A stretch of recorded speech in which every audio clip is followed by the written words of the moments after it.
story of Florence Nightingale, the value of compassion.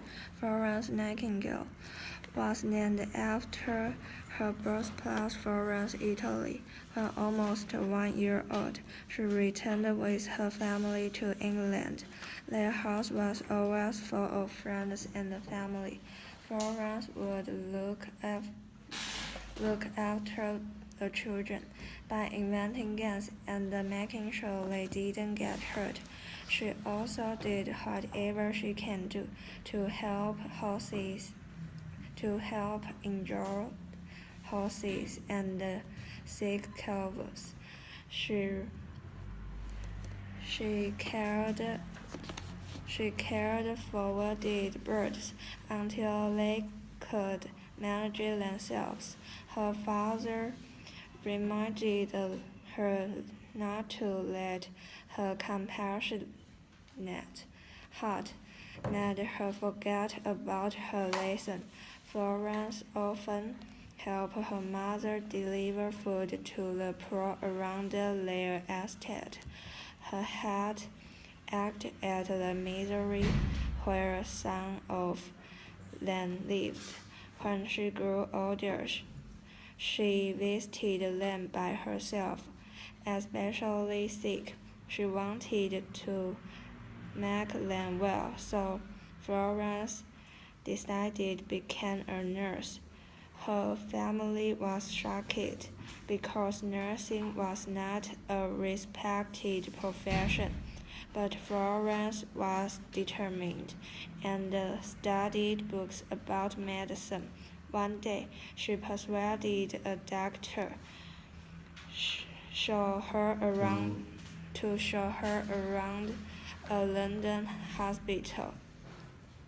She was shocked at the dirty and uncared for patients, the filthy wards and the beds and rats. Florence vowed to change all of this. Florence knew she had much to learn for nursing, so she visited hospitals in France, Germany, and Ireland, and learned everything she could do. Upon return home, she was an expert on hospital management. In 1853, Florence agreed to take over a small London hospital. Her biggest problem was finding good trained nurses, so she determined to train them by herself. Soon people began studying her method of nursing, sanitation, and hospital organization. About 1 year later, Britain became involved in a war against Russia. London newspapers were full of stories about the terrible condition. Wounded and sick soldiers were suffering. Sidney Herbert, Secretary of War, asked Florence to help care for wounded and sick. Needless to say, Florence agreed to go. When Florence and the nurses arrived at British Hospital in Scutari in modern Istanbul, they were horrified. The hospital left men lying on the floor, and rats were running everywhere. There was no running water and no heat. Many soldiers died before receiving help.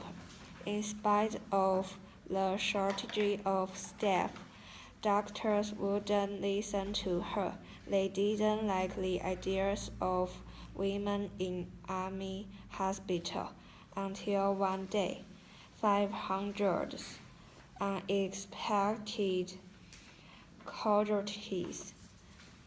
Doctors soon realized that Florence knew what she was doing. She made changes and arranged for better sanitation. Above all, Florence made sure that the men were washed and their injuries was cared for. Every night she would walk through woods with her lamp. Reporters, including famous London Times journalist William Harold Russell, sometimes stopped scrutiny. His story made Florence famous throughout England. One day Florence crossed the sea to Wharton, Crimea. While there, she became very ill to death. Close to death. As the news spread, British soldiers everywhere prayed for her recovery. Finally, her fever broke, and when she was strong enough, Florence was back at work.